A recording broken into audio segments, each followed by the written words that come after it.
Hello everyone, Joe Menza here, and I bet you're a little surprised to see this particular video up. In this one I decided to start maybe a new series. You guys let me know if you like it or not. This is going to be an oil painting series, and I'm using a 9x12 canvas board, and I'm going to apply some of the same things from watercolor. You'll notice I'm using a hake brush right now. We're going to see how that goes. A fast and loose maybe approach to oil painting to make it fun, and hopefully encourage other people and watch my progress as I go, just like with my watercolor. Right now I'm applying some of the Bob Ross Magic White. I want to see what that's going to do.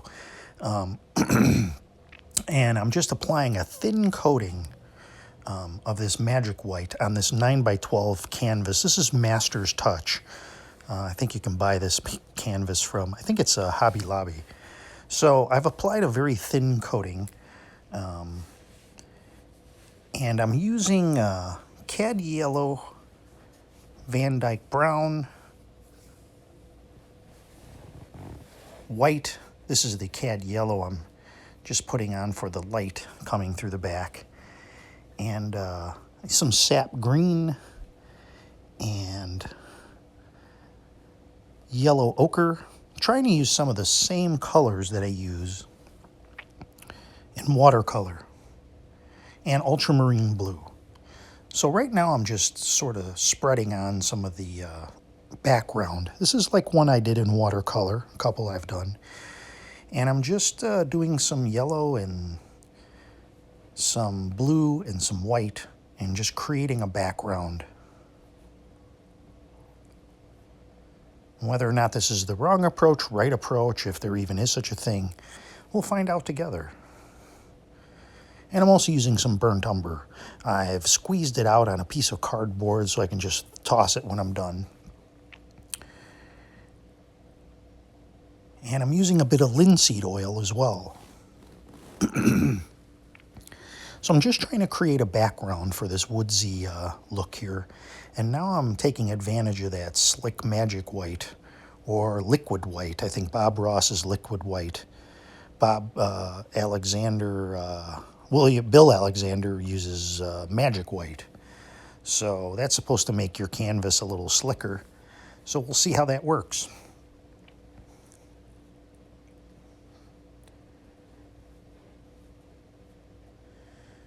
So I'm taking some of the Van Dyke Brown and I'm making some tree trunks that'll be on the riverbank.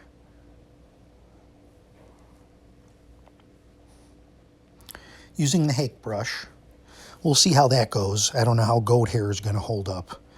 But, you know, I decided, I painted, this is probably my fourth oil painting I've done.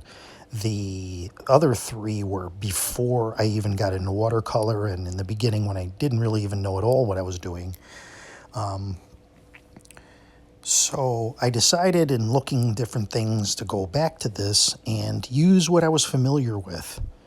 Instead of trying to use like regular oil brushes, I thought, you know what, I'm going to use the brushes that I have already. And I have several hakes, so I'm not too worried about it. I think they'll be okay if I wash them with a little soap and water and linseed oil. I think you can use baby oil. Baby oil might be good for the goat hair. So we'll see. We'll see how that goes over time. And I may add other brushes. I'm going to use a fan brush, a rigger brush, a palette knife. Try to keep the brushes down to a minimum. So now I'm adding a little more blue on the bottom. Nice thing about oil is you can add a little more and you can blend it in together right on the canvas.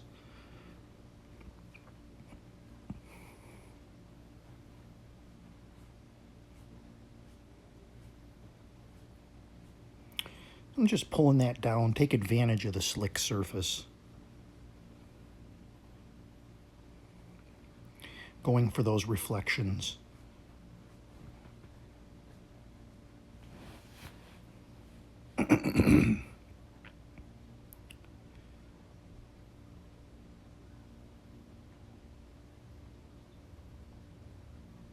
Now, when I wipe off the brush, I'm just using a towel and wiping off as much of the paint as I can instead of dipping it in any kind of cleaning or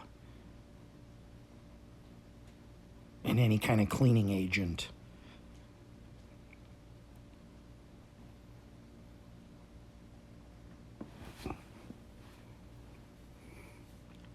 Now I'm just making some foliage on the bank. This will differentiate or stop the be below the reflection. So now you'll have a break and it'll look more realistic.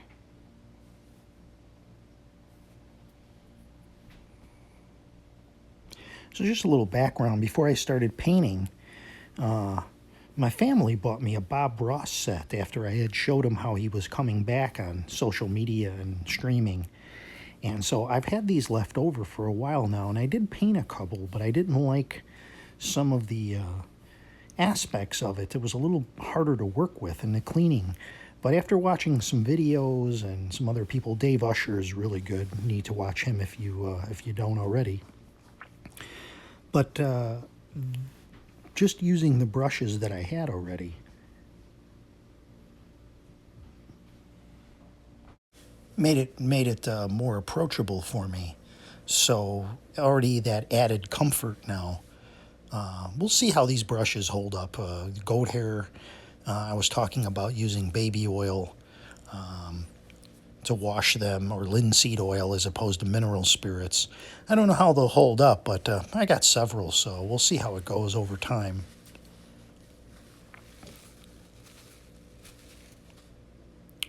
I'm just doing some light strokes across. You have to be very gentle with this so you don't wipe it all out. It's so very easy to wipe it away, so you have to touch it very lightly. Now I'm blending in some yellow and some, just to get that reflection on the water. Okay, so now I'm going to take a number 10 brush. I'll use this as kind of a rigger. I don't want to use all my watercolor brushes. I don't want to have to worry about anything staying on the brush or whatever, but I'm putting the goat hair brush to the side that I'm using for this, and that'll become my oil brush. And this one here I'm going to use for that as well. I'm just going to make some branches. Probably be better if it was a thinner. Maybe I'll use a number 3 rigger. I've got a couple of those too. But I'm going to put leaves on the trees, so just doing this quickly. This is a first one. We'll get a little more serious as we go. I don't know, what do you think? Is this something you'd want to join along with me in and see how we do? Let me know in the comments. Let me know if you'd like to see more of this.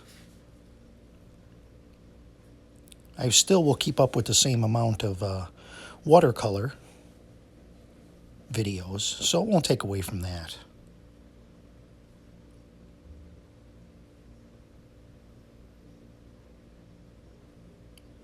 I think by doing other mediums, it can spill over into the other mediums and have an added benefit. Now I've taken some yellow ochre. I noticed the yellow ochre is a little different than watercolor yellow ochre. It's a little more orangey. So that's going to be another challenge, is learning these colors in oil. The mixing isn't quite the same. The pigment seems like it's a little different to me. So now I'm trying the old technique with spreading the bristles out of the hake brush. And two, I think by doing this with the hake brush, it'll probably set me apart a little bit from some of the other paintings that are going on. It'll stay within my theme. So it should be fun. I think it'll be fun.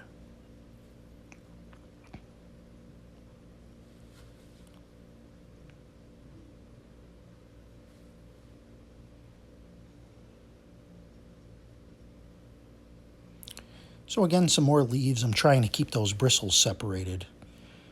With oil paint, it seems like they want to cling together a little more than water.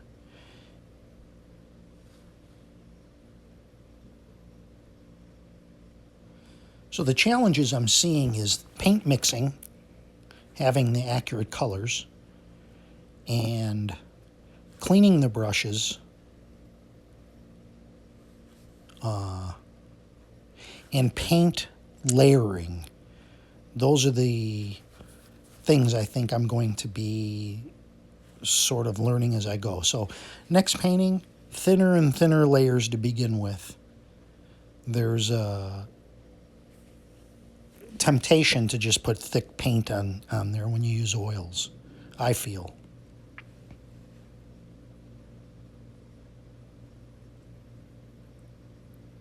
And then, of course, there's drying time. Within a few minutes, your painting is usually dry with watercolor, so you need a place to store these. Now, I was trying to mix my own green, and I didn't feel like I was getting anywhere fast enough, so I'm just going to go with the tried and true sap green for the leaves. Get a little of that color in the water.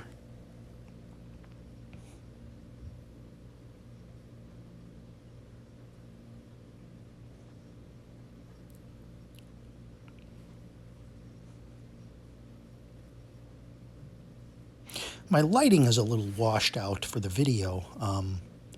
Another thing I'm struggling with is getting good lighting when I'm at home. When I do some of those videos on my lunch, I have overhead fluorescent bulbs, and it seems like the lighting is better there. So I don't know. I've got an LED light over my easel, but I don't know if it's too strong, or I need to look into some other ways of lighting.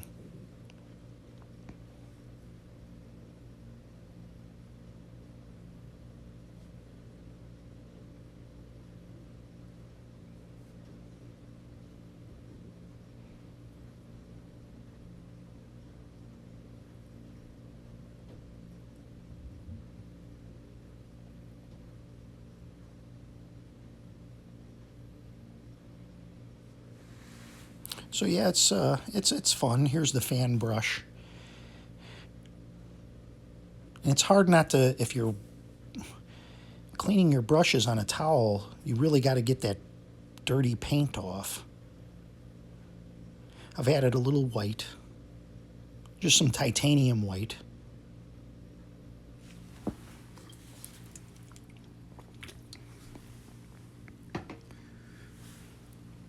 Just dabbing in some highlights.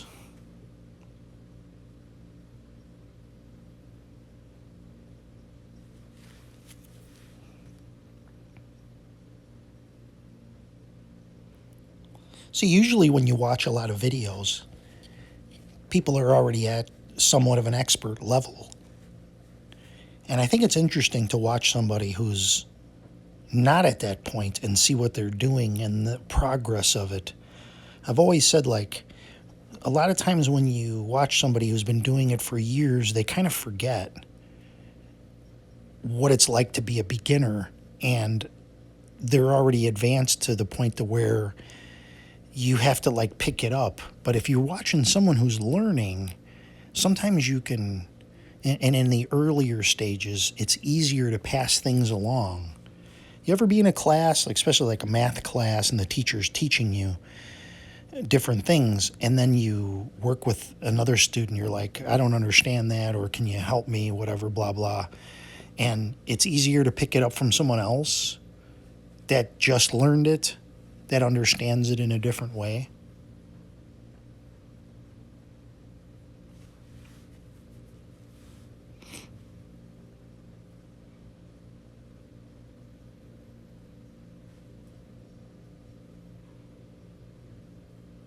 I think it's fun. Eventually, I'd like to do an acrylic series, but it dries so fast. I mean, if you use water, I've experimented a little bit.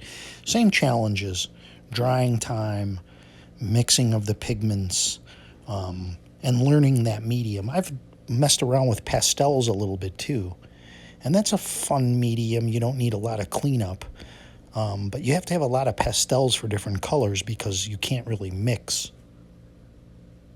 So you have to build it up on your painting.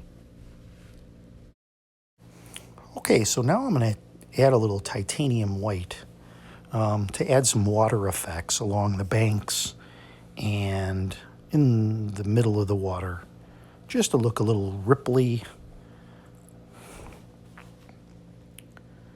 Now, my brush is a little dirty, and I notice it really dirties the white, so I don't know. I think in the future, I think I'm going to have different brushes for the lighter and the darker colors. I saw another artist. Can't draw on a blank on him right now, but he has a set of brushes for his darks and a set of brushes for his lights. I think that would be a good idea. But you're still going to pick up doing wet and wet. You're still going to pick up, now that I think about it, you're still going to pick up color off of your canvas. So it's still going to get dirty no matter what you do.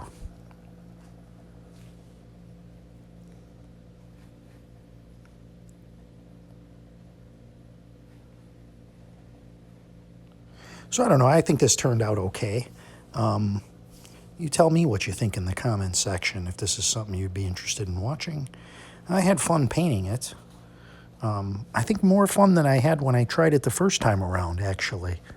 And it's something I'd like to keep doing. So if you think this is something you want me to add to my channel, I'll keep on going. Watercolor will always be my main deal.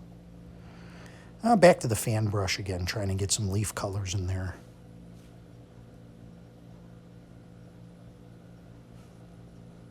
Just having some leaves over the top of the light coming in.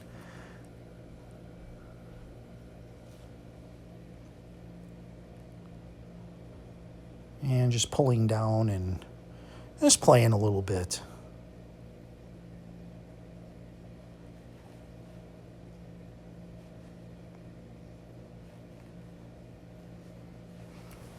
I definitely want to work on my lighting in my home studio.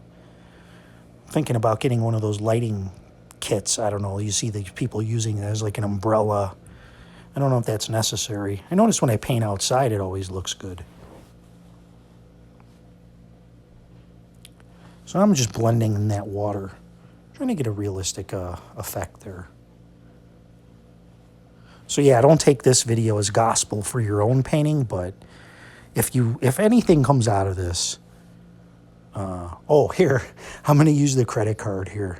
I decided just for fun, just for grins, I'm going to scrape out some trees and see what happens. Don't have to do this, but I thought it would be fun little transition. And what I found is when you do this, it just exposes the canvas. I don't know if that's a good thing or a bad thing. I don't think I'll do that, but for scratching sticks and grass and things, it's good. It looks neat, I think. Maybe on paper, if you did on paper, it would have a different effect. But see, watercolor, what dries behind it, then you scrape the rocks away. That's what gives that effect. But I was going to say, if anything you get out of this, you look at it and you go, you know, he's doing this. I can do this and have fun with it.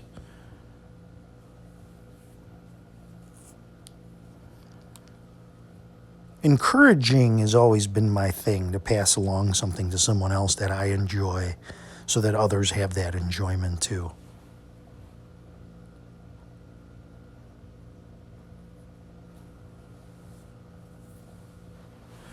And you can do this. I mean, really, there's nothing to be nervous about. Not anything worried about ruining a piece of paper or canvas board. It's not really that expensive. And with canvas board, I mean, you can, or this canvas, whatever they call it, you can paint over it.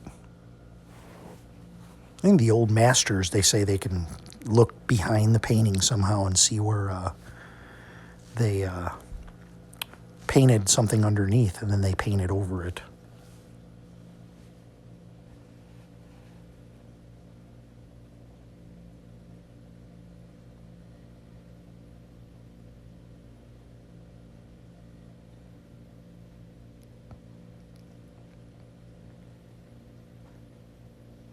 All I did too was I clipped this to my board. I didn't tape it or anything. It's pretty heavy, so you don't have to worry about that either. You can use canvas, but canvas takes up a lot of space. It's like a ½ inch thick. I'm just coming in and darkening these tree trunks a little more. They actually are darker than they look right now on camera. Just adding a few little trunks. And what I've done is I've got the liquid white, and to make a thinner paint, I've been dipping into that a little bit, and then a little tray of linseed oil. I'll try to show this in the future, and just dipping into that just to create some more liquidity of the paint.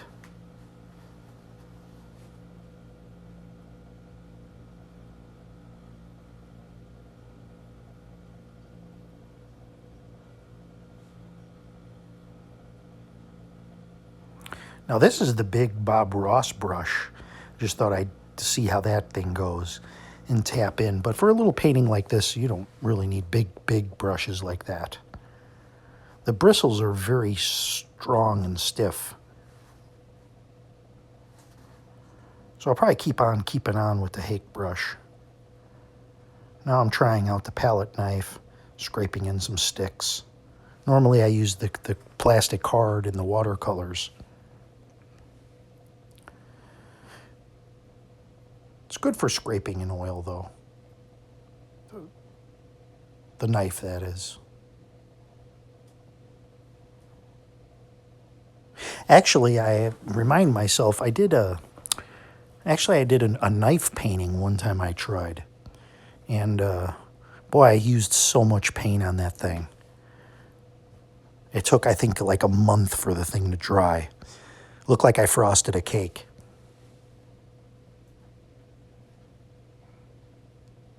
So this is it. I hope you enjoyed this. I enjoyed making it. I think it was fun. Here's what it looks like in a nice frame. I think it looks pretty nice. You could see it looks better in the photo than it did during the video. So leave some comments. I'm really interested to hear from you. Thanks as always for watching, and have a wonderful week.